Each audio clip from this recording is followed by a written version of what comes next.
Today, we're looking at a really insightful conversation with none other than Nick Bostrom.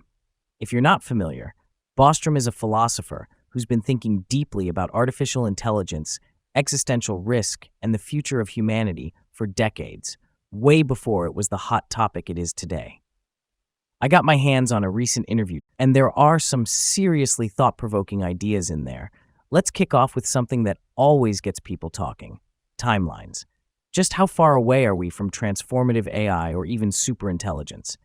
This is a question a lot of us are grappling with, and Bostrom's take is, well, pretty sobering. He suggests we can't really be sure it isn't just around the corner.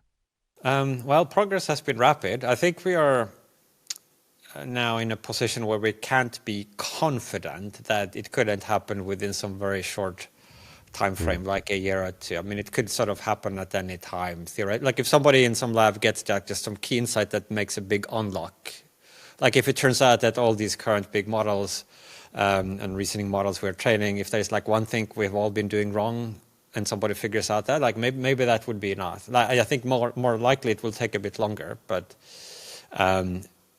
we can't be confident that there's like some huge long runway in front of us at this stage.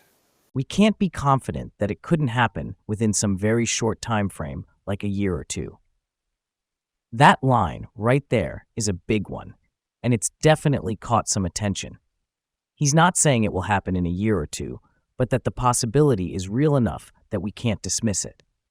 The idea that a single key insight, some big unlock in a lab, could dramatically accelerate things is something that I think many people don't fully internalize. His more measured expectation is that it will take a bit longer, but the core message is clear. There's no huge long runway we can count on. This, for me, underscores the urgency of the safety and alignment discussions. If the timeline is potentially this compressed, then we need to treat this with the seriousness it deserves. This next point gets into something really practical, and I think quite ethically charged. Bostrom questions the way we currently interact with AIs, especially in research settings, and suggests a shift in approach. It's about trust and the kind of relationship we're building from the very start. I think it's a little bit, if we're hoping for a future where humans and AIs can live in harmony, and maybe there needs to be trust, and we're hoping the AIs would help us as well as us helping them. I don't know if the best way to start that relationship is with this kind of ruthless deception and lie. So people will say, like, in the prompt, like, oh, we promise if you reveal your true goals, you have to do this, otherwise this horrible disaster will arrive, and if you do that, then you will be deployed and we will do all these nice things for you. And then as soon as it reveals its true goal, they just kind of well, they don't say haha, but they probably think that, and then like they reset the AI and try again in a different version. I think that's a little bit, so especially with AIs, I mean, at the current level, it's not clear that they don't have moral status now. I mean, they're quite impressive minds. So I think, like, Anthropic recently actually did start, which I think is like a significant pioneering effort, where they did follow through on some of these promises they had made to the AI. They donated, like they said that if the AI did this or that, they would donate $2,000, I think it was, to its favorite charities, and it asked the AI what charities it wanted these $2,000 to be donated to, and then followed through on that. This is like, more like a token effort at this point, but at least it's like the first token is still significant, I think. Like, that's got to be a first. And so if one can maybe build on that, and ideally not just try to trick an AI into thinking that we are trustworthy, but actually being trustworthy, I think would help. Because like once you have a superintelligence, it's probably got to figure out what the truth is about our trustworthiness. This is a powerful point. He's essentially saying that if we hope for a future of trust and cooperation with AIs, constantly deceiving them in development might be counterproductive. The example of promising an AI rewards for revealing its goals, only to reset it, is quite stark. It's like, How can we expect to build trust if our initial interactions are based on manipulation? The key takeaway for me is his emphasis on actually being trustworthy and not just tricking AI into thinking we are. Because, as he rightly points out, a superintelligence will likely figure out the truth about us anyway. It makes you think hard about the foundations we're laying right now. Bostrom wrote about indirect normativity in Superintelligence years ago, the idea that instead of hard-coding ethics, we might guide AI to learn or infer them. With current large language models, this concept gains a very practical new dimension. He points out how their language capabilities give us a new way to approach this. One interesting thing is that the current systems understand language and have sort of human-like concepts and can understand. So we have the ability which was not obvious that we would have. I mean, at some point, obviously, we would have AIs that could understand language, but it was not clear that that would come significantly before. We already had superintelligence. But now we've had several years where the AIs are capable of understanding human natural language, not yet capable of taking over. And so this gives us a new interface for trying to interpret what's going on in these AIs, but also trying to communicate like our values, our goals, desires to them. What's absolutely key here is that we now have AIs that understand natural language before they're super intelligent. Bostrom notes this wasn't a given. This ability to understand and use language gives us a new interface for communicating our values, goals, and desires to them. This is a massive development for indirect normativity. Instead of just complex code, we can use natural language. Think approaches like constitutional AI, where you describe desired behaviors. This feels like a much more intuitive way to approach alignment. Of course, the big question remains, how long can these methods be relied upon as AIs become even more advanced?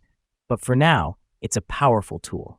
Bostrom's latest book, Deep Utopia, explores what happens if we succeed, if we solve the big problems and AI takes care of all our practical needs. He calls this the solved world, and it leads to some really profound questions about human purpose. What if it's not just some jobs, but like all jobs that can be automated? And maybe with an asterisk, there might be some exceptions to that, but like to keep things simple, let's say all economic work. So then you have a slightly more profound question, like what would humans do then if we didn't have to work for a living? But there again, I think the answer is fairly obvious. We already have groups of humans who don't work for a living.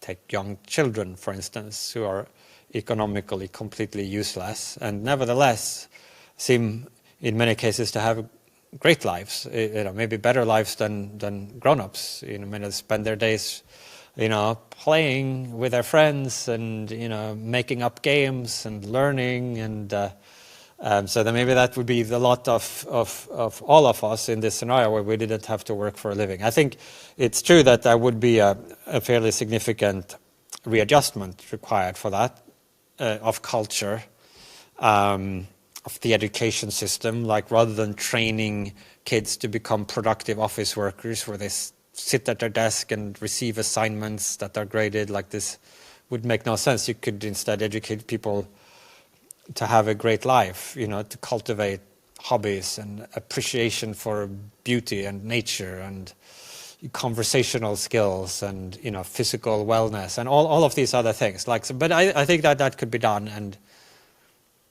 but I think there's like further layers to this onion. Once you reflect that in this condition of technological maturity, it wouldn't just be human economic labor that would become unnecessary, but a lot of other instrumentally motivated efforts also would be unnecessary. So right now, something that a person who doesn't have to work for a living might do, they might, maybe they decide, I'm going to get fit, so I'm going to spend time in the gym to put in the work in the gym, and then I can feel, physically better afterwards and mentally maybe clarity and relaxed or whatever. But in a solved world, you could pop a pill and achieve the same effect. So why sweat for an hour in the gym if you could achieve exactly the same effect by just taking a pill? Seems a lot more convenient. This is where it gets really interesting for me. He's talking about a condition of technological maturity where not just economic labor, but a lot of other instrumentally motivated efforts also would be unnecessary. His example of going to the gym versus popping a pill to get the same physical benefits is spot on. Why learn something with great effort if neurotechnology could just give you the knowledge or skill? This deep redundancy raises a fundamental question. If all our strivings, our efforts to achieve goals, become unnecessary or easily shortcut, what gives life meaning and structure? It's a much deeper challenge than just figuring out UBI. It makes you wonder what our values even are when stripped of all instrumental concerns. It's a future that could be amazing, but also, as he hints, potentially disorienting if we're not prepared for that level of freedom and plasticity. Bostrom uses some pretty vivid imagery to describe our current situation with AI development. He talks about whether we're in a preparatory phase or if we've hit a critical window for intervention. His answer, well, it's not exactly reassuring, but it feels very honest. I mean, I wouldn't say that we know what we are doing, really. We are sort of, I think, riding a wide bull and trying to hang on as best we can. And I think that's how it's going to have to be. It's a bit scary, but I think the alternatives are also not entirely comfortable if you're trying to, I mean, have some very long AI freeze or pause, like that has a number of different ways it could go wrong as well. I mean, it would be sad if we kind of destroyed ourselves before even getting to the point where we get to roll the dice with the AI. Like that would be kind of that would be horrible. yeah, minimum dignity, death with minimum dignity in Eliezer's terminology, perhaps. Riding a wild bull and trying to hang on as best we can. That really paints a picture, doesn't it? It's this sense that things are moving incredibly fast and we're reacting more than proactively steering. What stands out to me is his frank admission. I wouldn't say that we know what we are doing, really.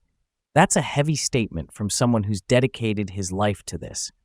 He also touches on the idea that a long AI pause or freeze isn't a simple solution either, highlighting the complexity of our choices. When it comes to AI risk, Bostrom doesn't just talk about the usual technical or political challenges. He introduces a much broader, almost philosophical dimension, which he terms the cosmic host idea. This really expands the frame of how we should be thinking. Challenge that I have more recently started to try to point to as well, which is making sure that whatever superintelligence we bring into the world fits in with this larger structure that where humanity is maybe a small part of a much broader strategic context. There might be other superintelligences out there at different levels or places, and Cosmic hosts. the cosmic host stuff. Yeah. So and that, I don't know, you could call that a religious problem if you wanted to put a provocative label on it, but these have sort of distinct, criteria, as it were, for what is needed and what would count as a successful or effective effort on our part. So beyond technical alignment, political governance, and the moral status of AI, he brings in this fourth challenge. It's about ensuring that any superintelligence we create fits in with this larger structure, a cosmic context where humanity might just be a small part, and where other intelligences or cosmic hosts might exist. He even provocatively labels it a potential religious problem. To me, this is classic Bostrom. It's not just about our AI and us, it's about our AI and potentially everything else.